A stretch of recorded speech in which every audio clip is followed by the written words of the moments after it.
The crisp autumn air carried the faint scent of wood smoke as Evelyn Marlowe entered Whitmore Hollow Dog Park, her golden retriever Leo at her side. It was a place she knew well, a sanctuary where time seemed to slow down. But today, something felt wrong. A silver sedan sat parked haphazardly near the entrance, its hood still warm. Evelyn recognized it immediately. It belonged to Jerry Whitman, a 70-year-old widower who had vanished the previous afternoon. Her unease deepened when she heard a soft whine and found Jerry's dog, Daisy, pacing anxiously near a bush, her leash tangled in branches. Before we begin, let us know where you're watching from. If you believe the truth always comes out, like and subscribe. Now, enjoy the story. The air was crisp, the kind of autumn morning that smelled faintly of wood smoke and damp leaves. Evelyn Marlowe tightened her scarf around her neck as she approached Whitmore Hollow Dog Park, her golden retriever Leo trotting happily beside her on his leash. The park sat tucked between two rows of old maples, whose fiery red and orange leaves whispered softly in the breeze. It had been a sanctuary for Evelyn since she retired, a place where time seemed to slow down just enough to let her breathe. Evelyn wasn't one for small talk or idle chatter. She preferred the quiet companionship of books, which had been her life's work until 5 years ago, when she'd closed the chapter on her career as a librarian. But after losing her husband Richard to cancer 3 years earlier, even books couldn't fill the silence that lingered in their empty house. That's when Leo came into her life, a rambunctious puppy who grew into a loyal companion. Their daily walks to Whitmore Hollow became her ritual, a tether to normalcy amidst grief. As they neared the entrance, something felt off. A car parked haphazardly near the trailhead caught her eye. A silver sedan with its hood still warm under the thin layer of frost. Evelyn frowned. She knew that car. Everyone at the dog park did. It belonged to Gerald Jerry Whitman, a wiry man in his 70s with a quick smile and an endless supply of stories about his late wife, Margaret. Jerry was a fixture here, always arriving early with Daisy, his aging chocolate lab, trailing obediently behind him. He'd wave hello but rarely lingered long, just long enough to share a joke or ask how someone's garden was coming along. But Jerry hadn't shown up yesterday afternoon. Evelyn hesitated, her hand tightening on Leo's leash. Something prickled at the edges of her intuition. The same instinct that had guided her through decades of helping patrons find exactly what they needed in the library stacks. She scanned the parking lot again, empty except for Jerry's car. No sign of him or Daisy. Then she heard it, a whine, soft and plaintive, cutting through the rustle of leaves. Following the sound, Evelyn stepped off the path and into the thicket bordering the park. There, tangled in low-hanging branches, was Daisy. Her usually glossy coat was matted, and her eyes darted wildly as if searching for someone. The poor dog whimpered again, straining against her leash, which was caught on a branch. "Daisy," Evelyn murmured gently, crouching down to untangle her. "What happened? Where's Jerry?" As she worked, her fingers brushed against something cold and metallic hidden beneath the bush. Pushing aside the brittle leaves, she uncovered a silver dog whistle, the kind trainers use for commands too high-pitched for human ears. It gleamed dully in the morning light, marred by streaks of dark red. Blood. Fresh blood. Evelyn froze, her breath catching in her throat. This wasn't right. Not here. Not in this peaceful little corner of the world where neighbors greeted each other warmly and dogs chased squirrels without a care. Yet there it was, undeniable proof that something terrible had happened. Leo nudged her knee, sensing her unease. Evelyn straightened slowly, holding the whistle gingerly between gloved fingers. Her mind raced. Jerry wouldn't leave Daisy behind, not willingly, and he certainly wouldn't abandon his beloved whistle, a gift from Margaret, according to one of his many stories. Her heart thudded painfully in her chest. Someone needed to do something. Someone needed to find out what had happened to Jerry Whitman. And as much as Evelyn wanted to turn away, to pretend she hadn't seen anything, she couldn't shake the feeling that this moment had chosen her. After all, no one else seemed to notice when people like Jerry, and people like her, disappeared. Evelyn stood at the edge of Whitmore Hollow, the whistle still clutched in her gloved hand. The morning sun filtered weakly through the canopy of trees, casting long shadows over the park that now felt eerily silent. Daisy sat beside her, trembling slightly as if sensing the weight of what Evelyn had uncovered. Her first instinct was to call the police. Surely they'd take this seriously. A man missing, his dog abandoned, and evidence of blood on a personal item? But when she finally reached Detective Harris, the officer assigned to the case, his response left her cold. "Ms. Marlowe," he said with a sigh audible even over the phone, "Mr. Whitman is 70 years old. People sometimes wander off, especially if they're dealing with memory issues or confusion. We'll look into it, but right now there's no reason to assume foul play." "No reason," Evelyn snapped, surprising herself with the sharpness in her tone. "His car is here, his dog is alone, and I found his whistle covered in blood. Doesn't that sound like something worth investigating?" Harris hesitated before replying, his voice tinged with condescension. "Look, ma'am, we'll check it out, but unless you have more concrete evidence, these things often turn out to be misunderstandings. Older folks, well, they don't always think clearly." The line went dead after that, leaving Evelyn fuming. She stared down at the whistle again, her grip tightening. His words echoed in her mind. Older folks don't always think clearly, as if age somehow erased the significance of what she discovered.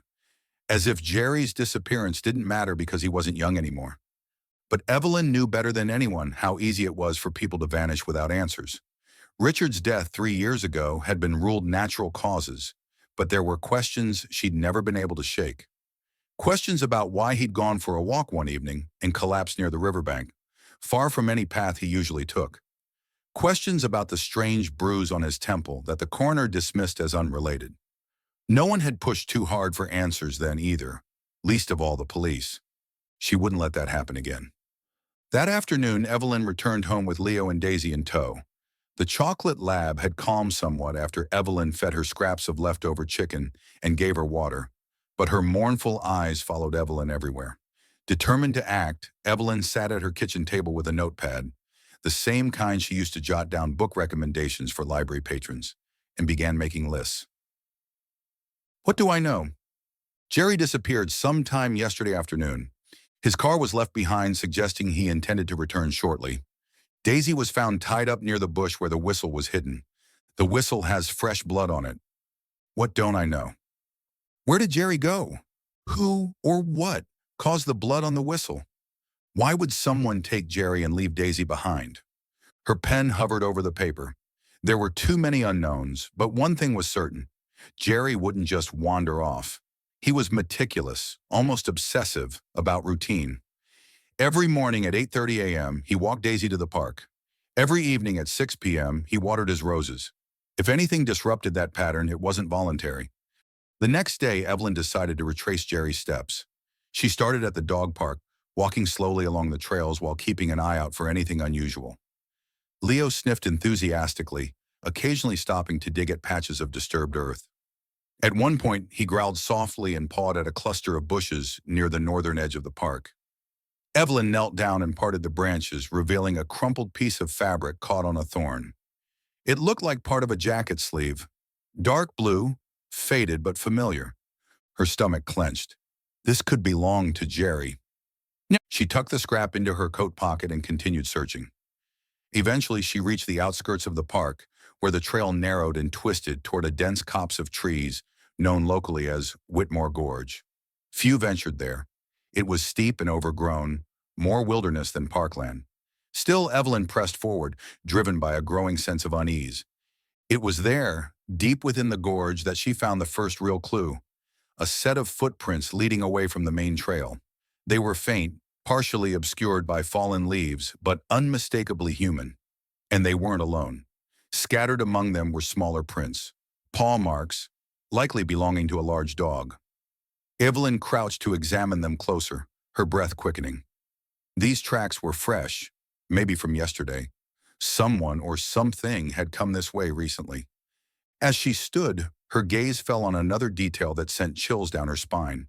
A single strand of silver hair snagged on a low-hanging branch. It shimmered faintly in the dappled sunlight, almost defiant against the gloom of the forest floor. Evelyn plucked it carefully and held it between her fingers. Was it Jerry's? She couldn't be sure, but her gut told her it was significant. Back at home, Evelyn spread her findings across the dining room table. The scrap of fabric, the strand of hair, and the bloody whistle. She pulled out her laptop and began researching local news articles, looking for anything related to disappearances or suspicious activity in the area. What she found chilled her further. 3 months ago, a hiker named Thomas Reed had vanished under mysterious circumstances near Whitmore Gorge. His backpack and camera were later discovered miles away, abandoned and soaked in mud. Authorities concluded he'd gotten lost and succumbed to exposure. But some locals whispered about foul play. Then 6 months before that, an elderly woman named Ruth Simmons disappeared while walking her cat in the same general vicinity. Her body was never found.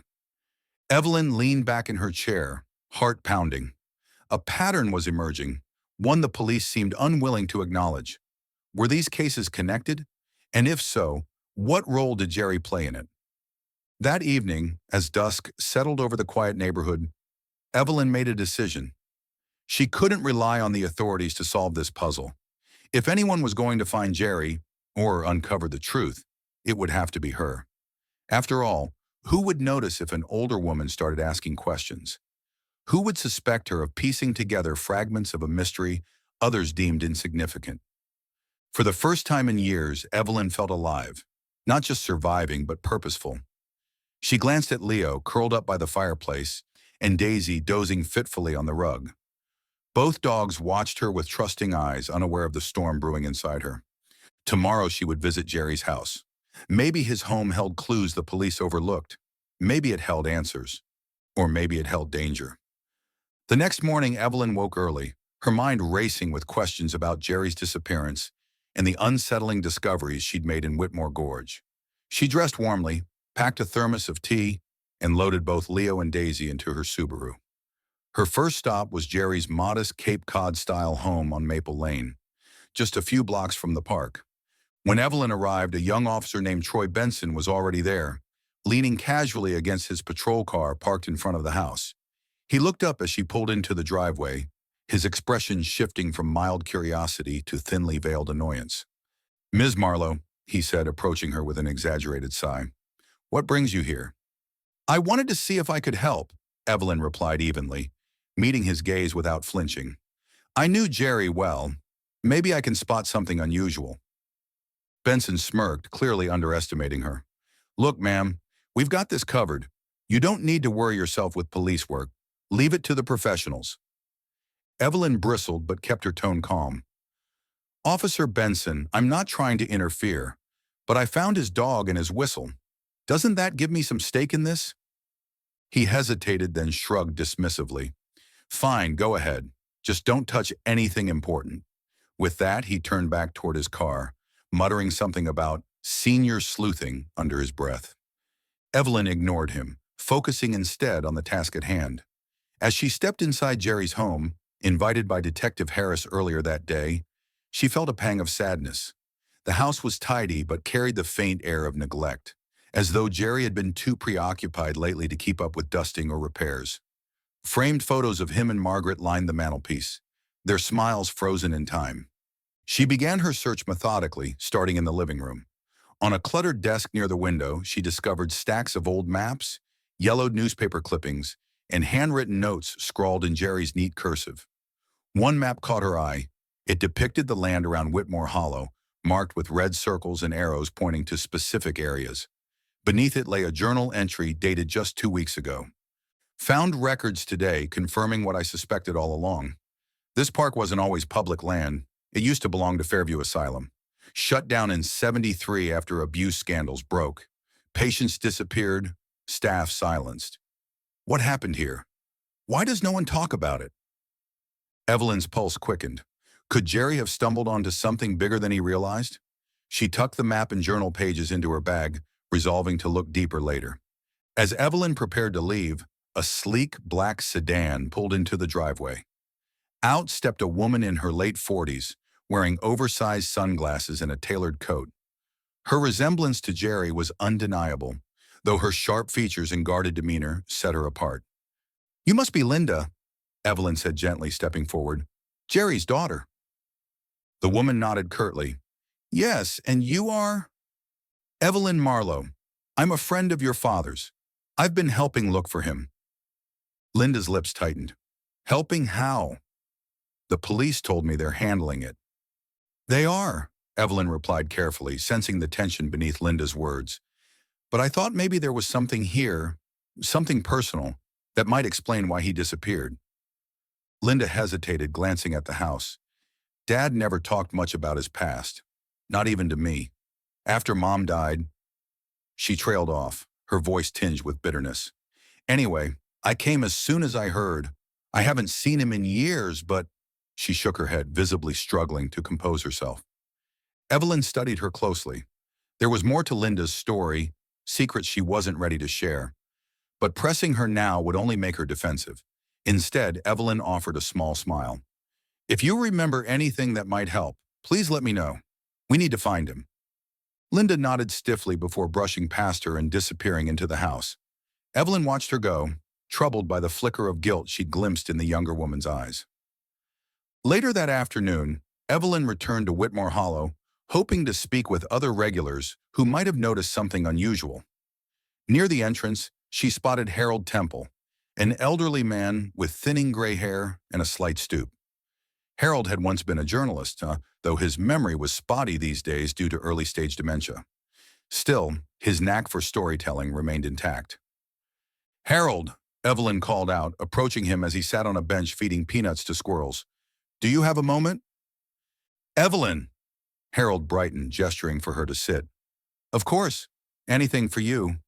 Terrible business with Jerry, isn't it? It is, Evelyn agreed, lowering her voice. Did you notice anything odd recently? Any strangers hanging around the park? Harold frowned, scratching his chin thoughtfully. Now that you mention it, there was someone. A man, tall, wore a hoodie. I saw him walking through the gorge last week. Seemed out of place. Did you tell the police? Evelyn asked, leaning closer. Harold shook his head. Nah, figured they wouldn't listen. Besides, my memory's not what it used to be. They'd probably think I imagined it. Evelyn patted his arm reassuringly. Your instincts are still sharp, Harold. Thank you for telling me.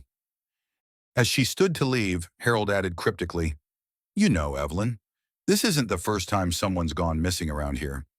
Back in the 70s, when Fairview Asylum closed down, there were rumors, stories about patients vanishing without a trace. Some say the woods swallowed them whole. Evelyn froze, recalling Jerry's notes about the asylum. Fairview Asylum? That's what used to be here? Harold nodded solemnly. Mark my words, those woods hold secrets. Secrets people don't want uncovered. Back home, Evelyn spread Jerry's research across her dining table, piecing together fragments of his investigation. The asylum's history was grim. Founded in 1920, Fairview Asylum operated for over 50 years before being shut down amid allegations of patient abuse, unethical experiments, and unexplained disappearances. Many believe the institution's dark legacy lingered in the land itself. One of Jerry's notes mentioned a former nurse, Eleanor Grayson, who had tried to expose the atrocities but vanished shortly thereafter.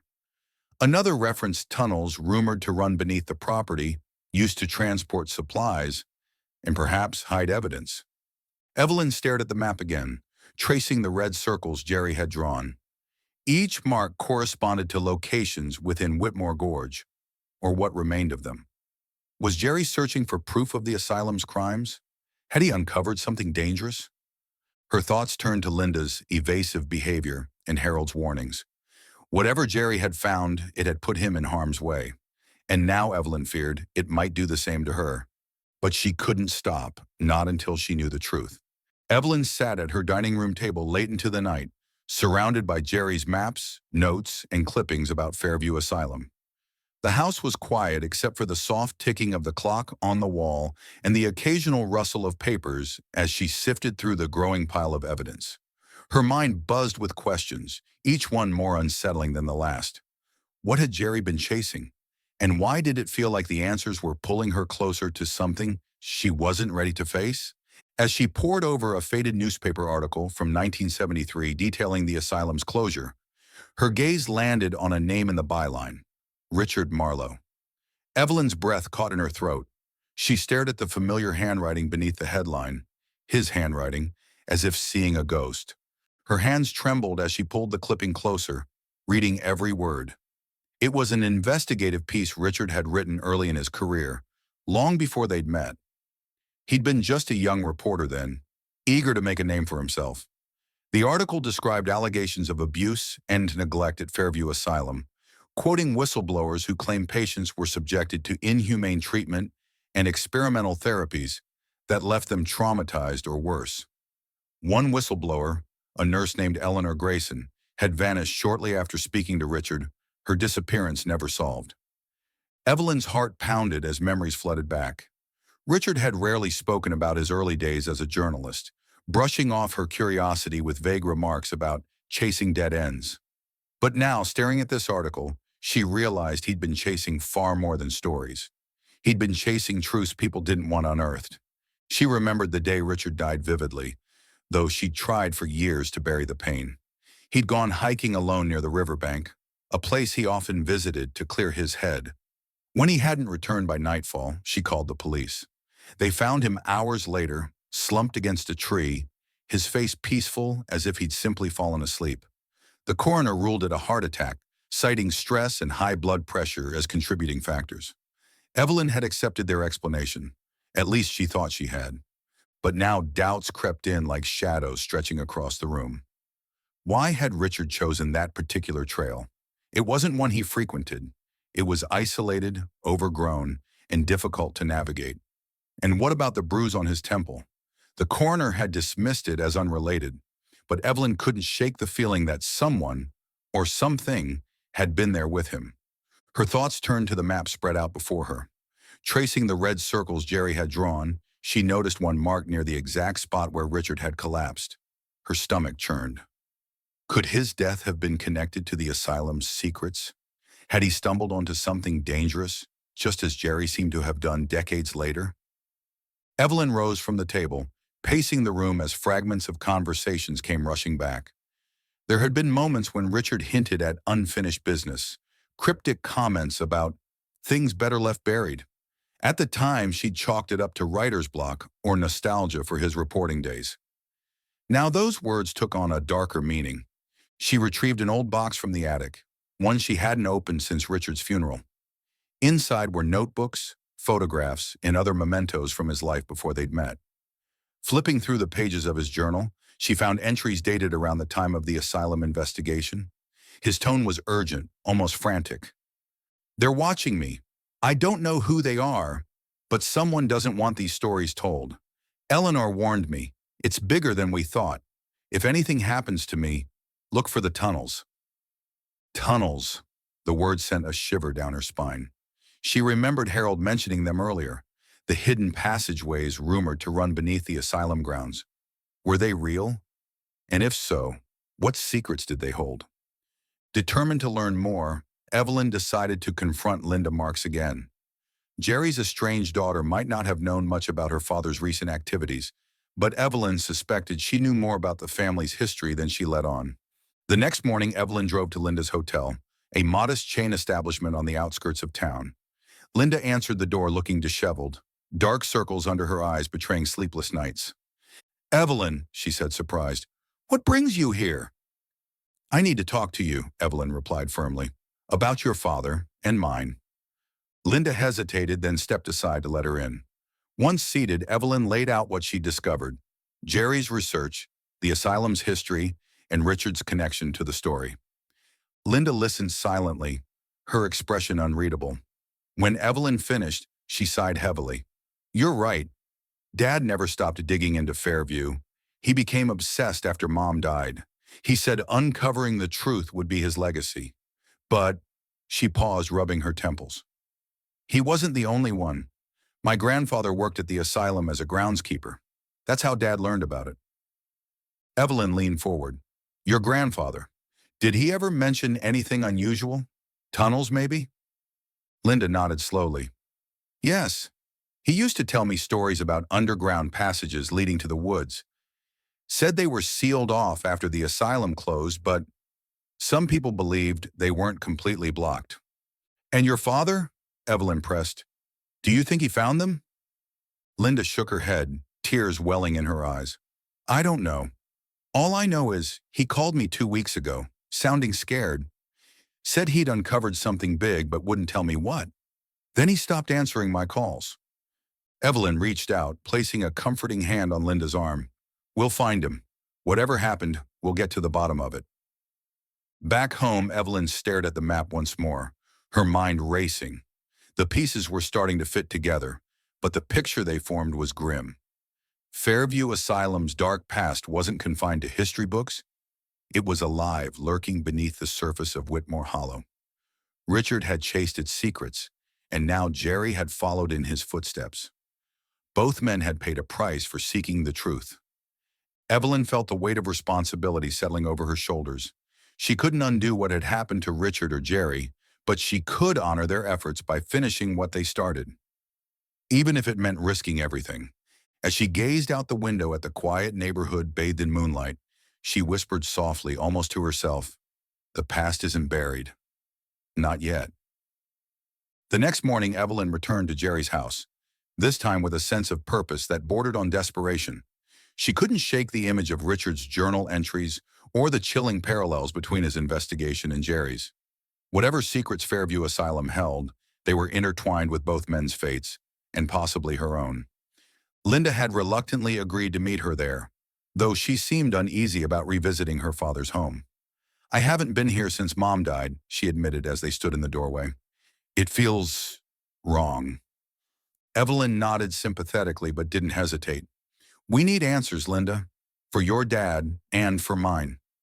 They began their search in the attic, where Jerry kept boxes of old documents and memorabilia. Dust motes floated in the dim light, filtering through the small window, and the air smelled faintly of mildew. Evelyn opened each box carefully, her heart pounding with anticipation. Most contained harmless keepsakes, photo albums, holiday decorations, Margaret's knitting supplies. But then she spotted one labeled in Jerry's neat handwriting, Whitmore Hollow. Her breath hitched as she lifted the lid.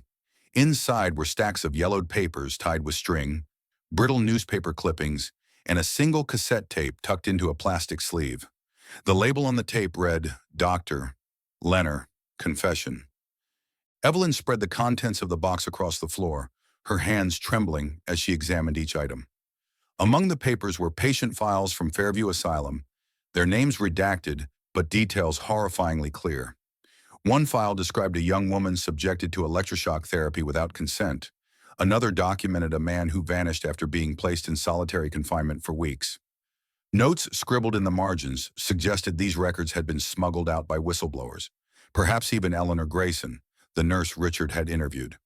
The newspaper clippings painted an equally grim picture. Articles detailed allegations of abuse, cover-ups, and missing persons cases linked to the asylum. One headline caught Evelyn's eye. Fairview Scandal Deepens. Patients Vanish Without Trace.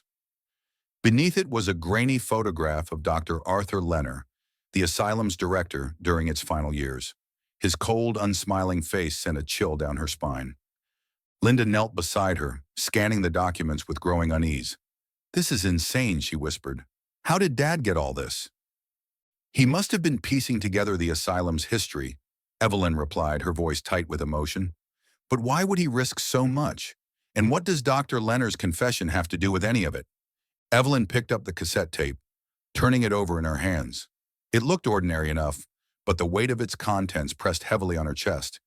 If Dr. Leonard had confessed to something, it could be the key to understanding not only Fairview's crimes, but also what happened to Jerry, and perhaps Richard. We need to listen to this, she said firmly, glancing at Linda. Do you have a player? Linda hesitated, her eyes darting toward the tape. I don't know. What if it's dangerous? What if someone finds out we have it? Evelyn met her gaze steadily. Someone already knows. That's why your dad disappeared. We can't stop now. After a long pause, Linda nodded reluctantly and retrieved an old boombox from the basement.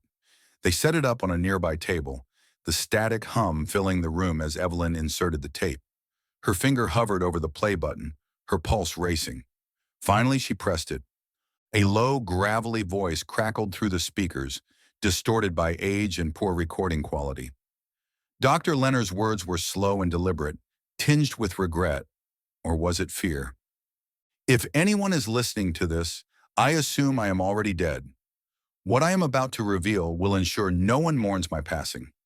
Fairview Asylum was never meant to heal. It was a prison, a laboratory for experiments conducted under the guise of medicine. The patients, they were expendable.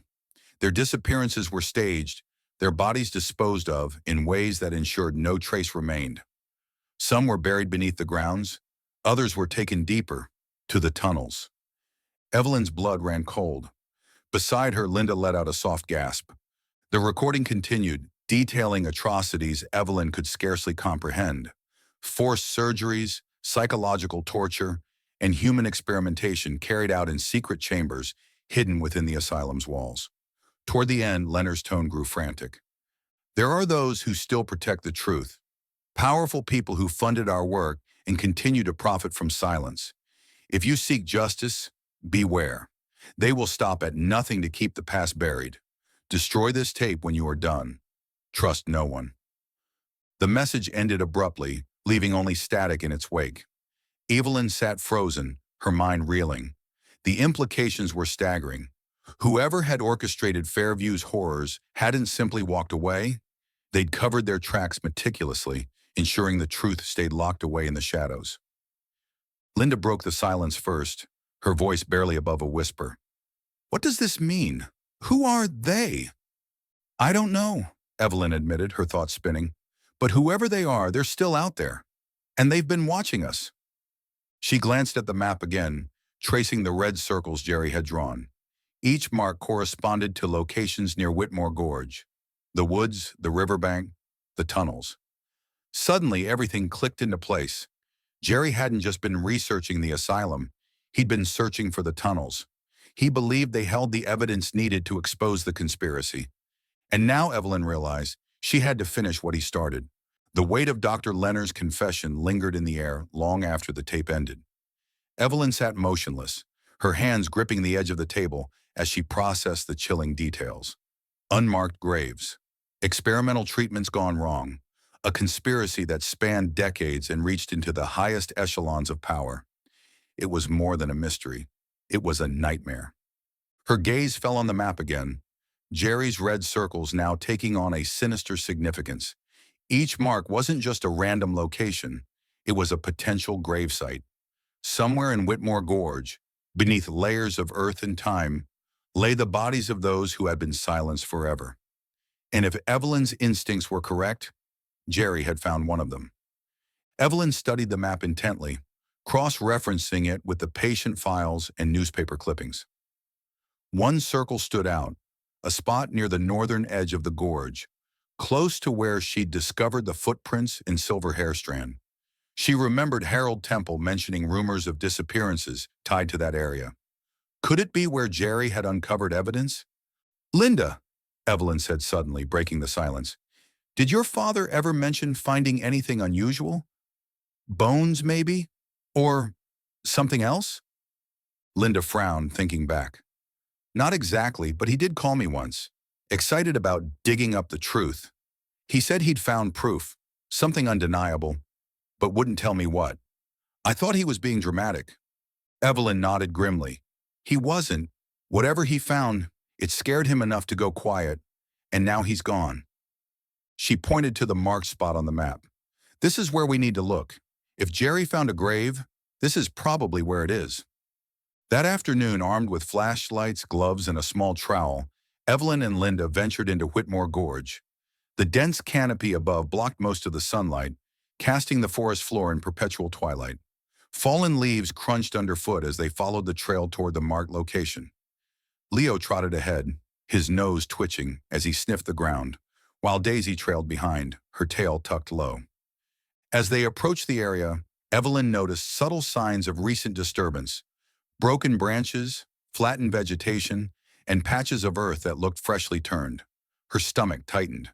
Someone, or something, had been here recently.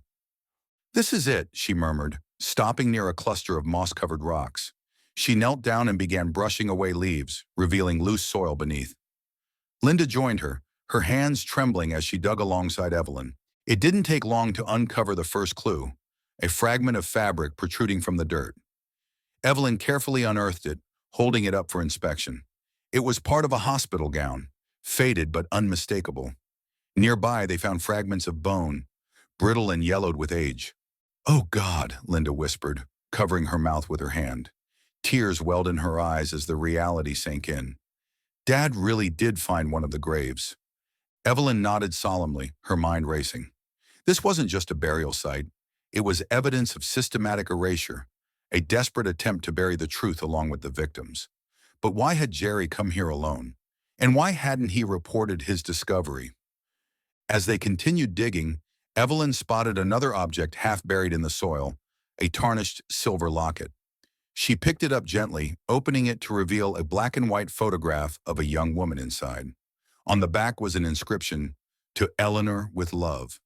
Eleanor Grayson, the whistleblower who had vanished after speaking to Richard. Evelyn's heart skipped a beat. Had Eleanor been one of the patients buried here?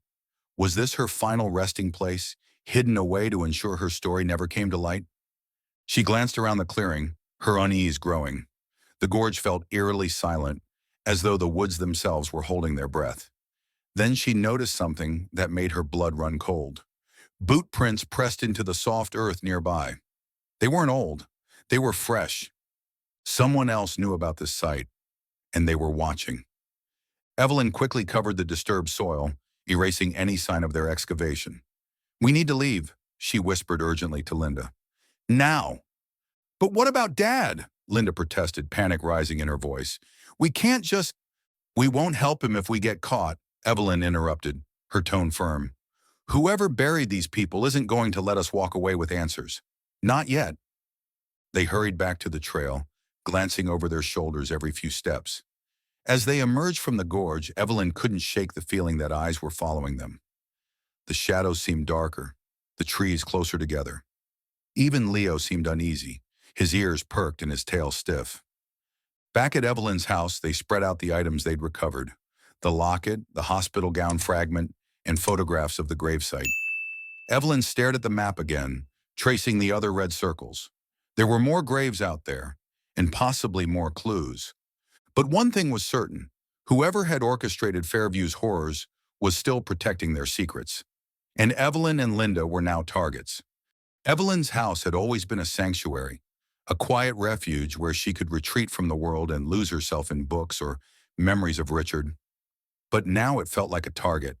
The weight of what they'd uncovered pressed heavily on her shoulders, and every creak of the floorboards, every flicker of the porch light, set her nerves on edge.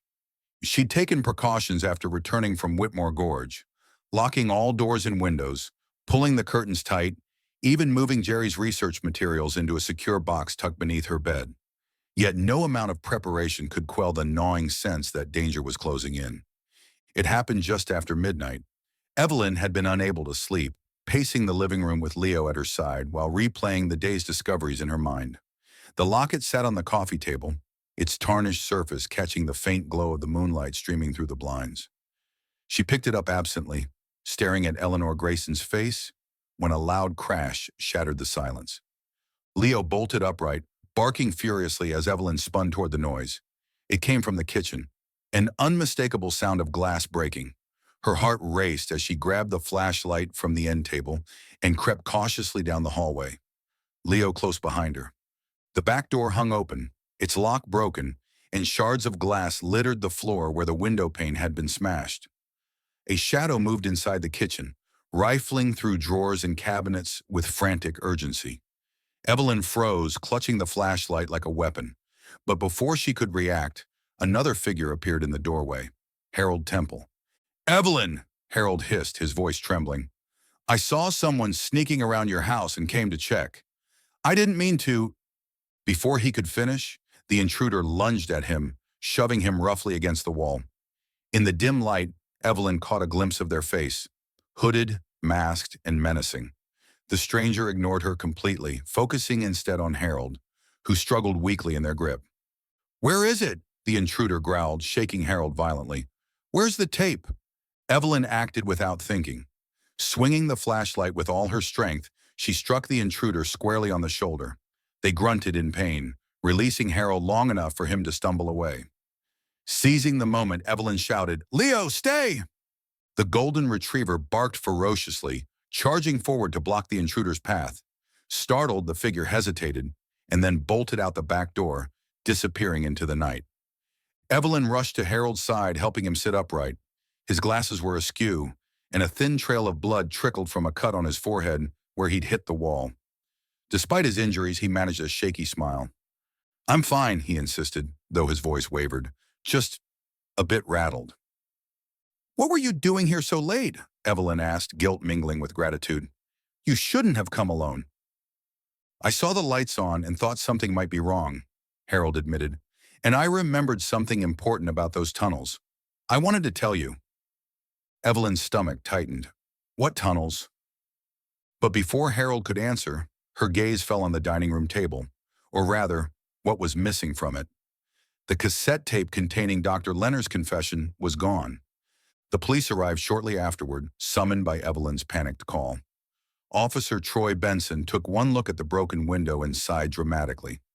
"Ms. Marlowe, this isn't the first time tonight you've called us. Are you sure you're not imagining things?" "It wasn't my imagination," Evelyn snapped, gesturing to Harold, who still looked pale and shaken. "Ask him. Someone broke in and attacked him. They took evidence related to Jerry Whitman's disappearance." Benson raised an eyebrow skeptically. "Evidence? Like what?" "The cassette tape," Evelyn replied, her frustration mounting. "It has a confession from Dr. Leonard about Fairview Asylum. Whoever took it doesn't want the truth coming out." To her dismay, Benson barely reacted. "A cassette tape? Ma'am, these days people don't even own players for those anymore. Maybe it blew away during the break-in." Evelyn clenched her fists, biting back a retort. Arguing with Benson was pointless. He clearly had no intention of taking her seriously. Instead, she turned her attention to Harold, guiding him to the couch and fetching a damp cloth for his wound. "Thank you for trying to help," she said softly. "But next time, please call me first instead of coming over." "You could have been hurt worse, or worse." Harold nodded sheepishly. "I know, but I couldn't just sit by and do nothing. Not when I remembered something big." "What did you remember?" Evelyn prompted, leaning closer. "The tunnels," Harold repeated, his voice steadying slightly. "They weren't just for supplies. There was a system, vents connected to them, leading outside. People used to talk about hearing screams carried through the vents. If whoever buried those bodies wanted to hide evidence, they might have used the tunnels to move remains without being seen." Evelyn's pulse quickened. The tunnels weren't just hiding places. They were escape routes. And if someone was using them now, it meant the conspiracy surrounding Fairview Asylum was far from dead. Later that night, as Evelyn locked up the house again, she couldn't shake the feeling that the intruder would return. Whoever they were, they knew she was onto something, and they weren't afraid to use violence to stop her. The theft of the cassette tape only confirmed how high the stakes had become. She glanced at Harold, who had refused to leave until she promised to call him immediately if anything else happened. "Be careful, Evelyn," he warned as he headed for the door. "These people, they don't play fair." "I'll be fine," she assured him, though doubt lingered in her mind. Once he was gone, she retrieved the map and spread it across the table once more. The red circles seemed to glare up at her, taunting her with their secrets. Someone had silenced Jerry, and possibly Richard, for uncovering the truth. Now, Evelyn realized, it was only a matter of time before they came for her too. The days following the break-in blurred into a haze of fear and determination for Evelyn. Her home no longer felt safe, and every trip to Whitmore Hollow left her glancing over her shoulder, half expecting to see a shadowy figure trailing her. Yet despite the escalating danger, she refused to back down. Jerry's disappearance and Richard's death demanded answers, and Evelyn knew she was closer than ever to uncovering the truth. One crisp morning, Evelyn decided to revisit the old stone wall that bordered Whitmore Hollow Park. It was a crumbling remnant of Fairview Asylum's original perimeter fence, long overtaken by ivy and moss. She'd passed it countless times before without giving it much thought. But now, armed with Harold's information about the tunnels and vent systems, she wondered if it held secrets of its own. Leo trotted ahead eagerly, his nose low to the ground as he sniffed around the base of the wall. Evelyn called him back several times, worried he might disturb something or someone, but the retriever was insistent. Finally, he began digging furiously at a patch of loose soil near the foundation. "Leo, stop!" Evelyn scolded, hurrying over. But as she reached him, she froze. Beneath the dirt lay a fragment of bone, weathered but unmistakably human. Beside it gleamed a rusted metal object, a dog tag, its engraved letters barely legible. Evelyn crouched down, brushing away the soil with trembling hands. The tag bore a name, Patient 42, E. Grayson. Her breath hitched. Eleanor Grayson, the whistleblower who had vanished after speaking to Richard. This wasn't just another unmarked grave. It was proof that Eleanor had been silenced, her story buried alongside her body. Evelyn immediately called the police, though she braced herself for skepticism from Officer Benson. To her surprise, however, when she showed him the dog tag and bone fragment, his demeanor shifted. For the first time, he seemed genuinely intrigued. This is significant," Benson admitted, examining the tag closely. "If we can confirm this belonged to Eleanor Grayson and connect it to Fairview Asylum, we might have enough to reopen the investigation." Evelyn nodded, relief washing over her. "Someone doesn't want these graves found. They broke into my house last night and stole evidence related to this case. Doesn't that tell you something?" Benson frowned, clearly uncomfortable with the implications. "We'll look into it. In the meantime, stay vigilant, and maybe avoid coming out here alone." As he radioed for backup to secure the site, Evelyn allowed herself a small measure of hope. Perhaps the authorities were finally starting to take her seriously. That evening, unable to shake the feeling that there was more to uncover near the stone wall, Evelyn returned to Whitmore Hollow under the cover of darkness.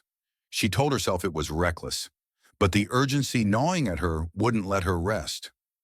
Armed with a flashlight and accompanied only by Leo, she approached the wall cautiously, scanning the area for any signs of disturbance. She hadn't been there long when she sensed she wasn't alone.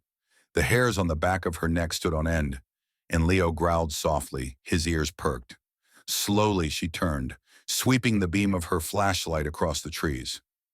At first she saw nothing, but then movement caught her eye. A figure darted behind a cluster of bushes, their silhouette barely visible in the dim light. Evelyn's heart raced. "Who's there?" she called, her voice steadier than she expected. There was no response, only the sound of footsteps retreating deeper into the woods. Without hesitation, she grabbed Leo's leash and bolted toward her car, her pulse pounding in her ears. Whoever it was didn't pursue her, but the message was clear. They were watching, waiting. Back home, Evelyn locked every door and window, her hands still shaking as she replayed the encounter in her mind. She should have been terrified, should have considered calling off her investigation altogether. But instead, anger burned within her. Anger at the people who had erased lives, silenced voices, and continued to protect their secrets decades later. She sat at her kitchen table, staring at the map once more. The red circles seemed to pulse with urgency, each one a potential clue waiting to be unearthed. Someone had taken great pains to bury the truth, but Evelyn realized she had an advantage they hadn't anticipated: invisibility. At 62 years old, she was easy to overlook, a quiet widow whose presence blended seamlessly into the background. To everyone else, she was harmless, unimportant. But those same qualities made her dangerous. No one expected her to dig so deeply, to fight so fiercely, and she intended to use that to her advantage. The next morning, Evelyn paid a visit to Linda Marks. Together, they reviewed the map and discussed their next steps. With the discovery of Eleanor Grayson's dog tag, they had tangible evidence tying the asylum's atrocities to the present day. But finding Jerry and exposing the conspiracy would require more than courage. It would demand strategy. "We need to find the entrance to those tunnels," Evelyn said firmly. "If Jerry went looking for them, he might have left a trail. We just have to follow it." Linda hesitated, fear flickering in her eyes. "What if we're walking into a trap? What if whoever took Dad comes after us too?" "They already know we're onto them," Evelyn replied, her tone resolute. "Running won't change that. The only way to keep ourselves and others safe is to finish what your father started." Linda nodded slowly, resolve hardening in her expression. Then let's do it. For Dad. For everyone who's been forgotten. The morning after Evelyn and Linda resolved to find the tunnels, they set out with renewed purpose. Armed with flashlights, gloves, and a sense of grim determination, they ventured deep into Whitmore Gorge, following the red circles on Jerry's map. The air was thick with autumn leaves and the weight of unanswered questions. Every step felt like it brought them closer to danger, and to the truth. Their search led them to an overgrown clearing near the northern edge of the gorge, where the crumbling remains of an old stone structure stood half-hidden beneath ivy and moss. It looked like part of Fairview Asylum's original foundation, long abandoned and forgotten by time. But something about it drew Evelyn's attention, a faint depression in the earth nearby, as though the ground had settled unevenly. "Over there," she whispered, pointing toward the depression. "Help me clear it." Together, they began pulling away vines and loose soil, revealing a wooden trapdoor embedded in the earth. Its hinges were rusted but intact, and when Evelyn pushed against it, it creaked open with a groan that echoed eerily through the woods. A ladder descended into darkness below. Linda hesitated, her face pale. "Are you sure about this?" Evelyn nodded firmly. "We've come too far to turn back now." With Leo standing guard above, they climbed down carefully, their flashlights cutting through the musty gloom. What they found took their breath away. The space beneath the trapdoor was small but meticulously organized, a chilling testament to the horrors once carried out here. Shelves lined the walls, stacked with dusty file folders, medical instruments, and restraints still stained with age-old blood. In one corner sat a desk, its surface littered with yellowed papers and photographs of patients whose faces stared blankly into the camera. But it was the shallow grave in the center of the room that froze Evelyn in place. Partially buried beneath loose dirt and debris lay a familiar dark blue jacket, the same fabric Evelyn had found snagged on a branch days earlier. Beside it rested Jerry's wallet, its contents scattered across the floor. "Oh no," Linda choked out, tears streaming down her face. "Dad!" Evelyn knelt beside the grave, her hands trembling as she brushed away the soil. There was no body, just the jacket and wallet, but the implication was clear. Whoever had taken Jerry hadn't intended for him to leave Whitmore Gorge alive. "This isn't just a hiding place," Evelyn murmured, her voice tight with emotion. "It's a memorial to their crimes. They kept records, trophies, reminders of what they'd done." She picked up one of the photographs, studying it closely. Many of the faces belonged to patients whose names had been erased from history, but others were eerily familiar. Eleanor Grayson, Ruth Simmons, Thomas Reed, and then her heart stopped. Richard Marlowe. Her husband's name wasn't among the files, but his face stared back at her from a grainy surveillance photo dated months before his death. He'd been labeled as a threat to the operation, marked for observation, and ultimately elimination. As Evelyn processed the devastating revelation, a sound echoed from above, the scrape of boots against stone. Someone was coming. "Hide!" she hissed, grabbing Linda's arm and pulling her behind a shelf stacked with crates. They extinguished their flashlights, plunging the room into near-total darkness. Moments later, heavy footsteps descended the ladder. A beam of light swept across the room, illuminating the macabre collection of artifacts. Evelyn held her breath, straining to identify the intruder. Then she saw him, or rather, them. Two figures emerged from the shadows, their faces obscured by hoods. One carried a shovel, the other clutched a duffel bag filled with tools. "The old man talked too much," one of them muttered, kicking at Jerry's jacket disdainfully. "Should have dealt with him sooner." "And the widow?" the second figure asked, his voice cold and calculating. "What about her?" "She won't stop digging," the first replied. "We'll handle her tonight." Evelyn's pulse thundered in her ears. She glanced at Linda, who was shaking violently, but managing to stay silent. They couldn't fight, not against two armed strangers, but they might be able to escape.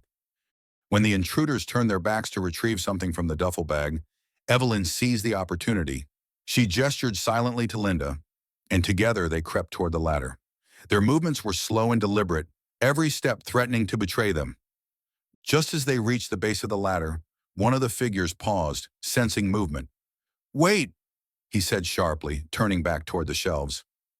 Evelyn didn't hesitate. Grabbing Linda's hand, she bolted up the ladder, emerging into the daylight with desperate speed. Behind them, shouts erupted from the root cellar, followed by hurried footsteps. They ran, crashing through the underbrush with Leo barking furiously at their heels. They didn't stop until they reached Evelyn's car, parked a safe distance away. Breathing hard, Evelyn fumbled for her phone and dialed Detective Harris, her voice trembling with urgency. "We found evidence in the woods," she gasped. "Records, restraints, and Jerry's jacket. Someone's covering up Fairview's crimes, and they're still active. You need to get out here now." Harris listened intently, his tone shifting from skepticism to alarm. "Stay put. Don't move until we arrive." As they waited, Evelyn stared at the gorge, her mind racing. They'd uncovered the truth, but at what cost? The conspiracy surrounding Fairview Asylum stretched further than she'd imagined, touching lives across decades. And while they'd exposed the past, the present remained perilously uncertain. The hours that followed were a blur of sirens, flashing lights, and hurried explanations. Detective Harris and his team descended on Whitmore Gorge, securing the root cellar and combing the surrounding woods for additional evidence. Evelyn and Linda stood apart from the chaos, their faces pale but composed, or so it seemed to outsiders. Inside, Evelyn's mind churned with questions she couldn't yet answer. But as the investigation unfolded, cracks began to form in the narrative. And when those cracks widened, they revealed a truth more devastating than Evelyn could have imagined. By late afternoon, Evelyn found herself sitting across from Linda in the sterile confines of a police interview room. The younger woman looked exhausted, her hands clasped tightly in her lap, as if trying to hold herself together. Evelyn had insisted on being present during the questioning, both to support Linda and to ensure nothing was overlooked. Detective Harris reviewed the details aloud: Jerry's jacket, the records in the root cellar, the connection between Fairview Asylum and the recent disappearances. Then he turned to Linda, his tone gentle but probing. "Ms. Marks, can you explain why your father kept files related to Fairview, or how your name appears in some of those records?" Linda flinched visibly, her composure slipping. Evelyn leaned forward, concern etched on her face. "Linda, what is he talking about? What records?" For a long moment, Linda said nothing. When she finally spoke, her voice was barely above a whisper. "I was a patient there, when I was a child." Evelyn stared at her, stunned. "What do you mean? You never mentioned—" "I didn't remember until recently," Linda interrupted, her voice breaking. "Dad found my file while researching Fairview. That's why he called me, to tell me the truth. He thought it would help me heal, but—" She trailed off, tears streaming down her face. Evelyn's heart sank. "Help you heal from what?"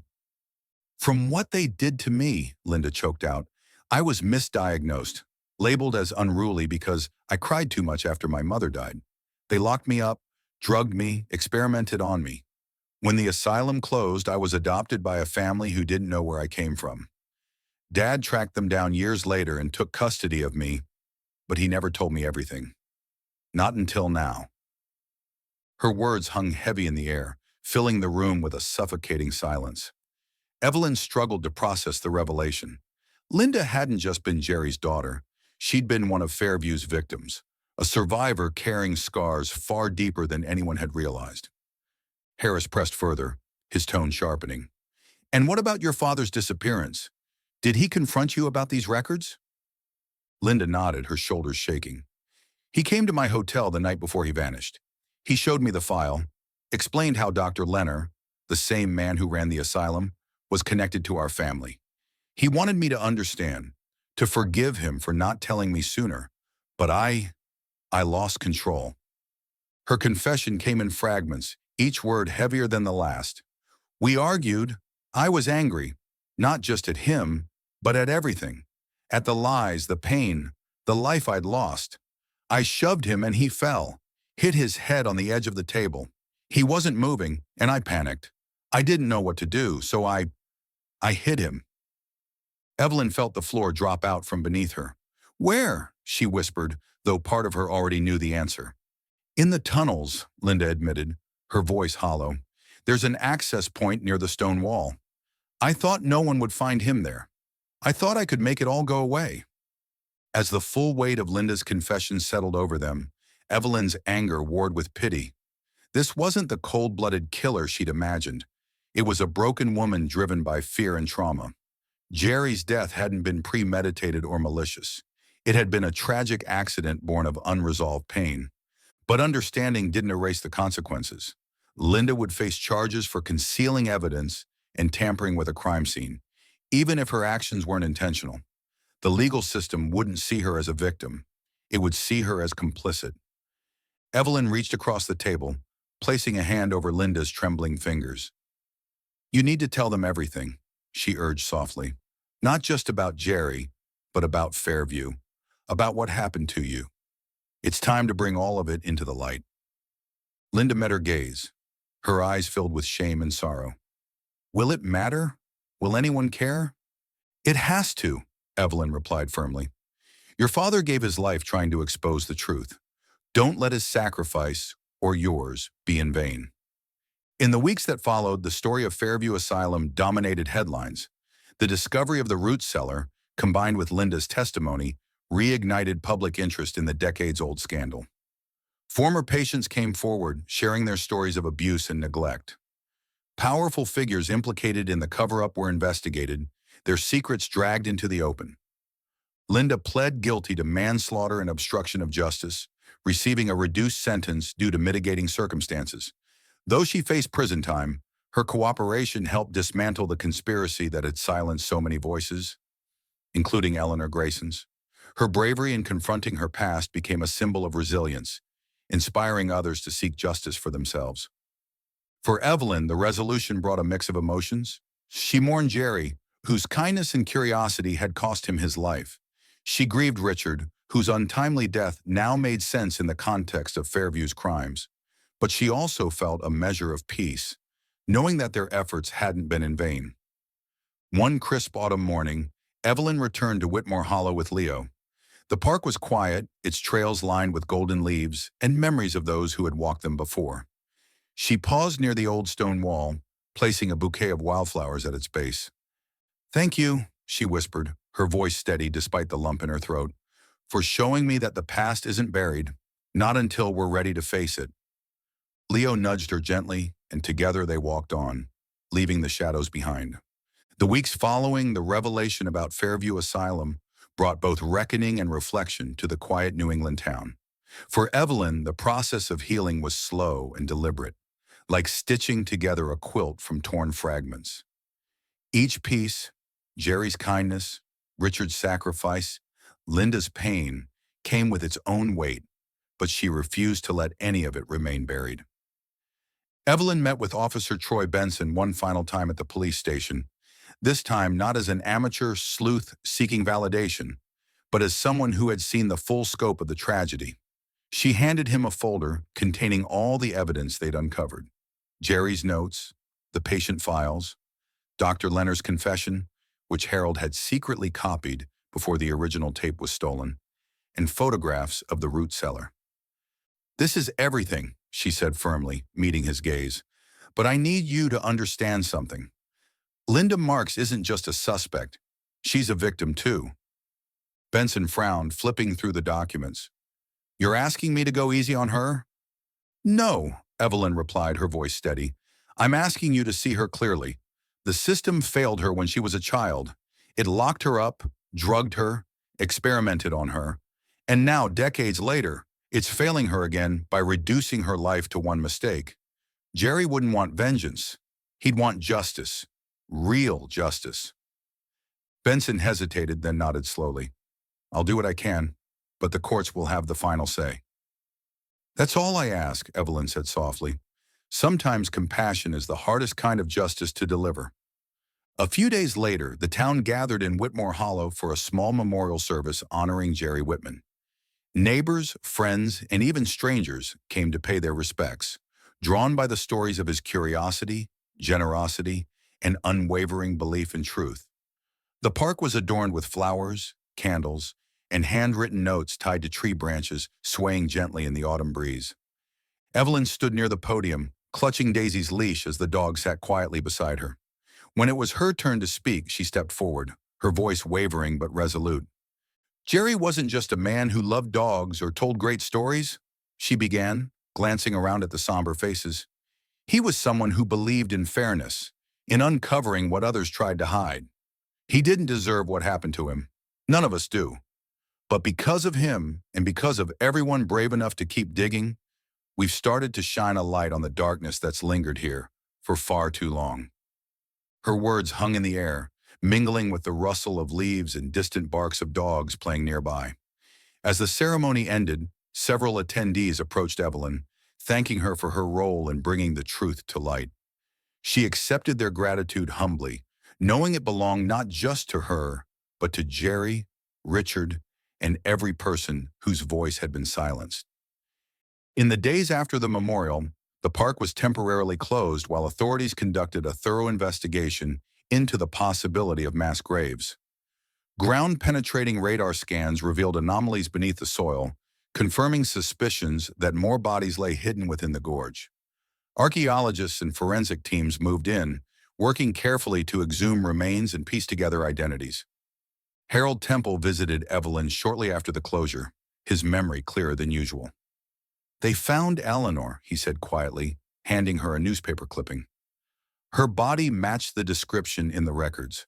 She'll finally get a proper burial." Evelyn smiled through tears, touched by the news. "Thank you for telling me, Harold. You were right. Those woods held secrets. But maybe now they can hold peace instead." As winter approached, Evelyn found herself settling into a new rhythm. She continued visiting Whitmore Hollow whenever the park reopened, walking its trails with Leo, and occasionally stopping to place fresh flowers near the stone wall. The memories of those lost, Richard, Jerry, Eleanor, and countless others, remained close to her heart, but they no longer felt like open wounds. Instead, they became reminders of resilience, courage, and the enduring power of truth. One evening, as she sat by the fireplace with Leo curled up at her feet, Evelyn opened a journal she hadn't touched since Richard's death.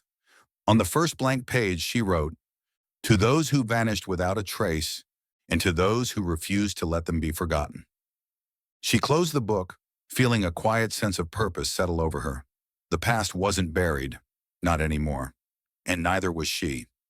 The weeks following the revelation about Fairview Asylum brought both reckoning and reflection to the quiet New England town.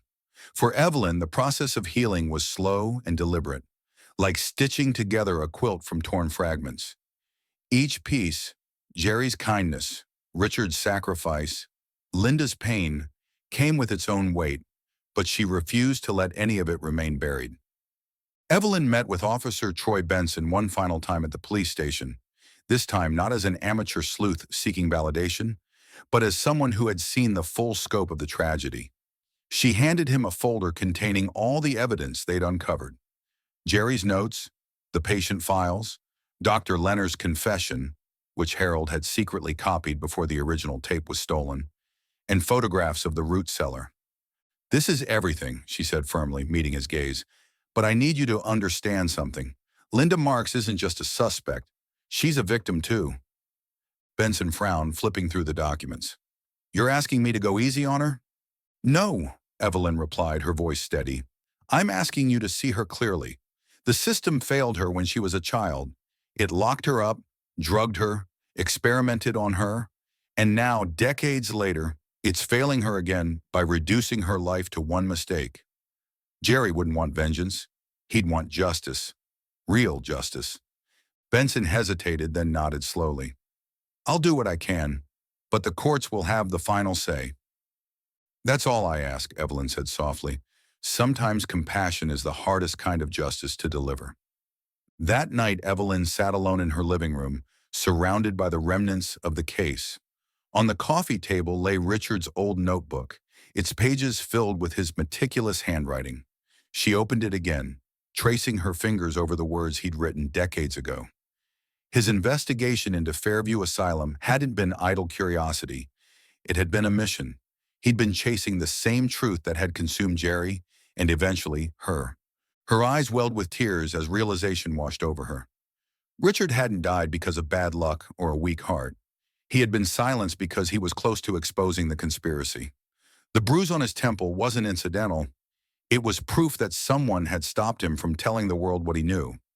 But even in death, Richard had left breadcrumbs for her to follow. His article about Fairview, his cryptic journal entries, the map marked with red circles, they were all part of a trail he'd hoped someone would pick up. And now Evelyn realized she had finished what he started. She whispered aloud as if speaking directly to him, "You didn't fail, Richard. You led me here. We did it together." For the first time in years, the ache of losing him softened slightly. It wasn't gone, it never would be, but it transformed into something else. Gratitude. Gratitude for the life they'd shared, for the love that still connected them, and for the unfinished work that had ultimately brought her back to herself. A few days later, the town gathered in Whitmore Hollow for a small memorial service honoring Jerry Whitman. Neighbors, friends, and even strangers came to pay their respects, drawn by the stories of his curiosity, generosity, and unwavering belief in truth.